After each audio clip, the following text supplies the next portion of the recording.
time for Friday Night Flights. Now, here's Sports Director Bruce Rader. And here comes Oscar Smith with excellent field position.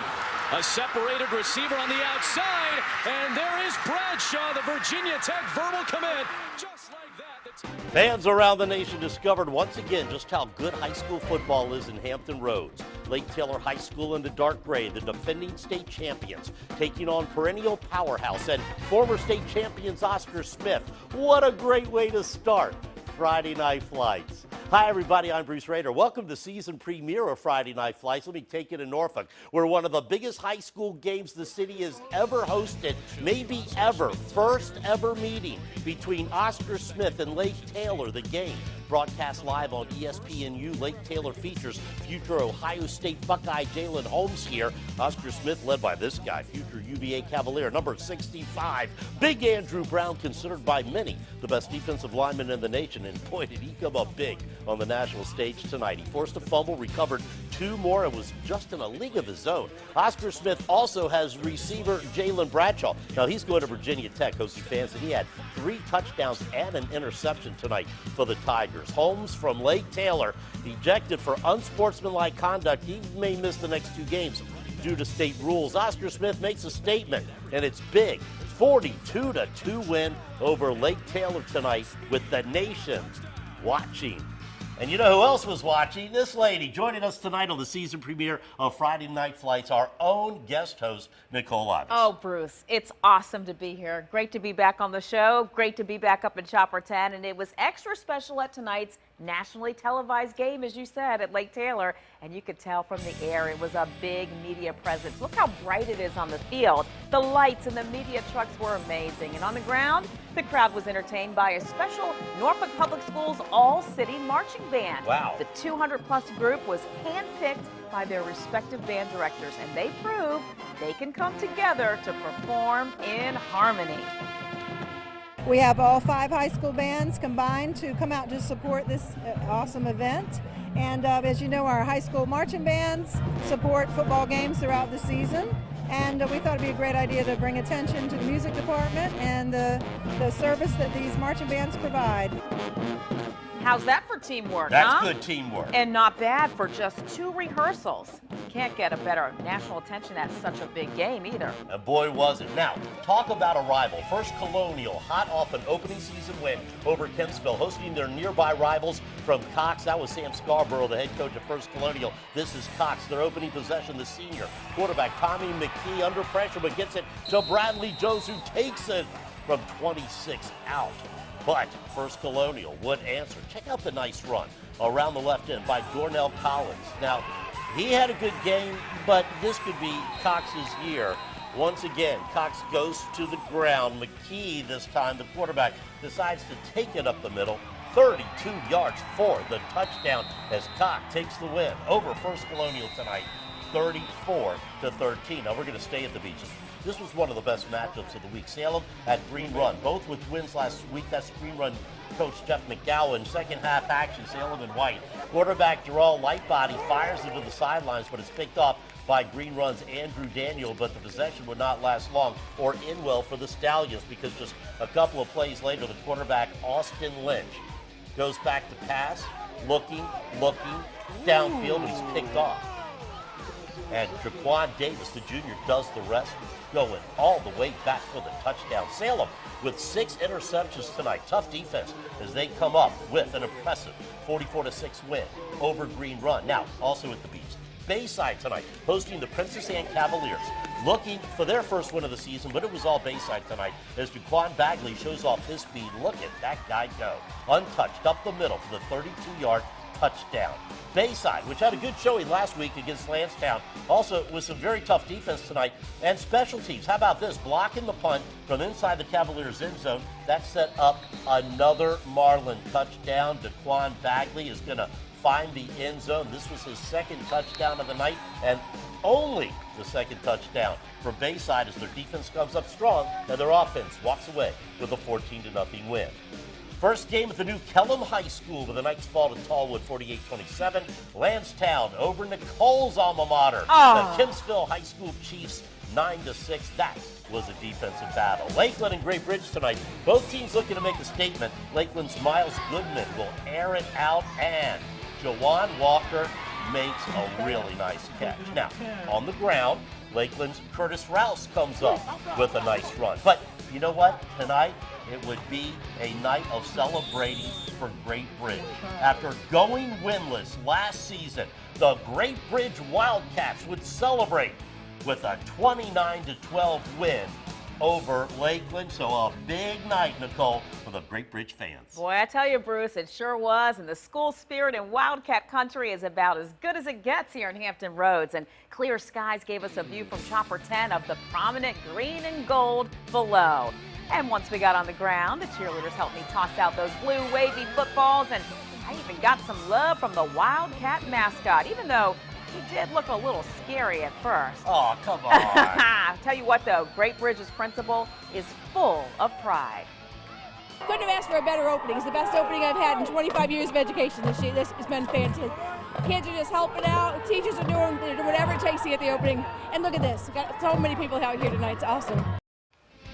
And she says they are looking forward to a good season and a great school year at Great Bridge in Chesapeake. Hey, they got a win after going winless last year. Now down to Arrowhead Stadium, the Nansemond River Warriors hosting the Grassfield Grizzlies. Third quarter Warriors lead 8-7. The junior quarterback Jamal Wells scooped it in. 15-7 Nansemond, but the home crowd wouldn't be cheering for long. Senior running back Vincent Lowe makes the spectacular grab, touchdown Grassfield. And then Wells tries to make a play with his arm this time. He goes back to pass. He's looking down right into your living room, wow. But it is picked off.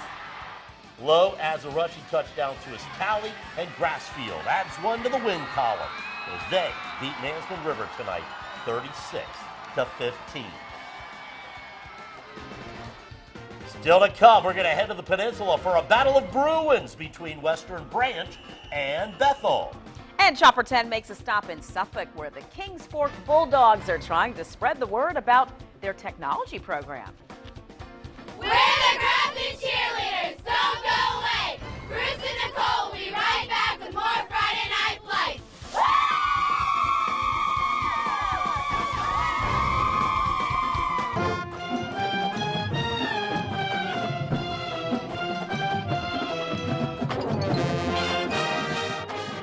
The Marching Clippers of Grafton High School, under the direction of Darren Kirsch and Gabe Stone, playing Painted Black by the Rolling Stones. They are the Friday Night Flights Band of the Week. That's a big band there. And to see their full performance, just go to wavy.com, scroll to the More News drop-down menu, and click on Friday Night Flights. You can see slideshows, top 10 plays. It's all right there on wavy.com. That's right. And in Hampton, how about Bethel hosting Western Branch, which is trying to find someone to replace 2,000-yard runner Josh Mariner, who is now up at Connecticut in college. First game of the year for Western Branch.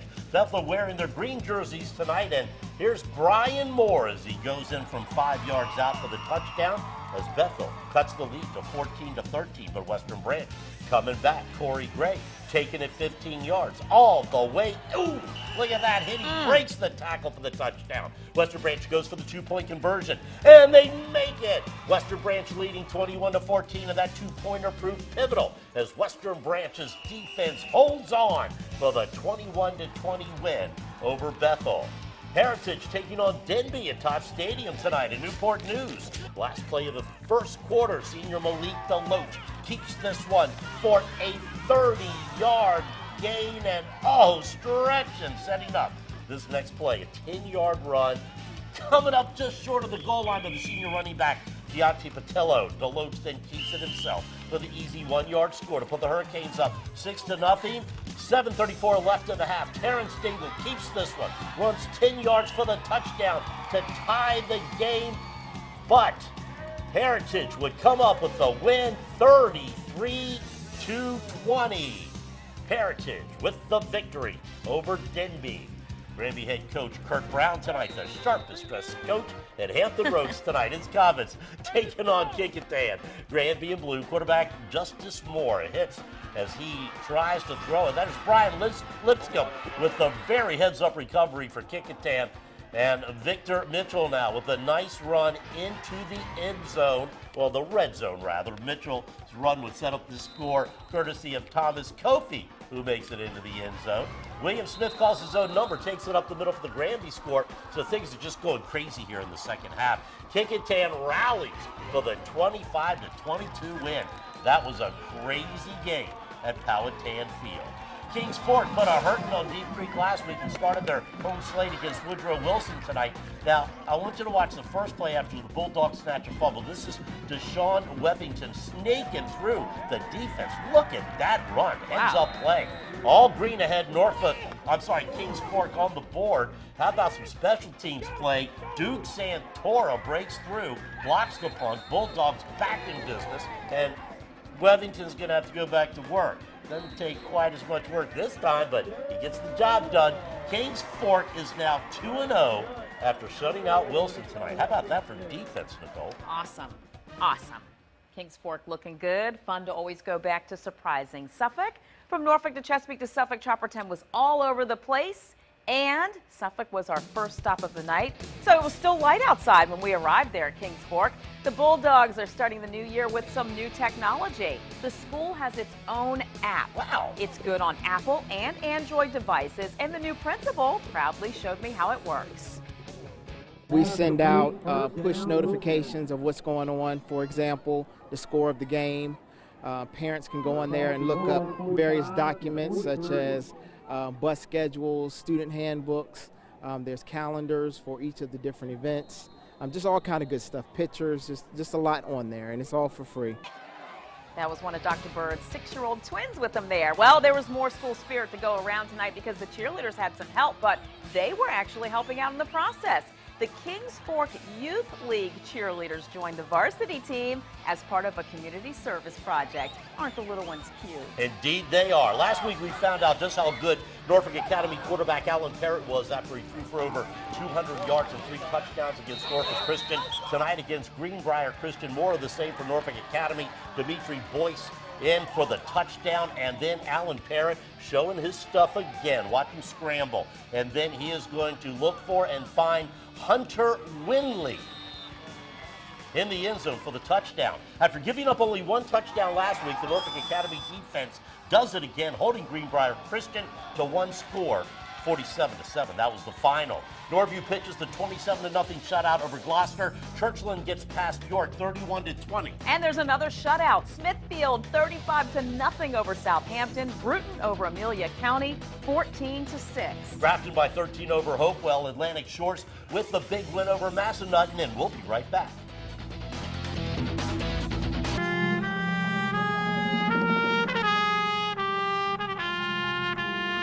Once again, the Marching Clippers of Grafton High School, the Friday Night Flights Band of the Week. So that's it for the season premiere of Friday Night Flights. Nicole Livas, thank you for making tonight's special. This is Next great. week, Tom Shad will be flying around on Chopper 10. Look for him. That's right. We will remind you to go to wavy.com, look under more news for the drop down for Friday Night Flights to see more pictures and videos from tonight. And the hashtag is WavyFNF on Facebook and Twitter. You kids and your Twitters and hashtags. I'll be live next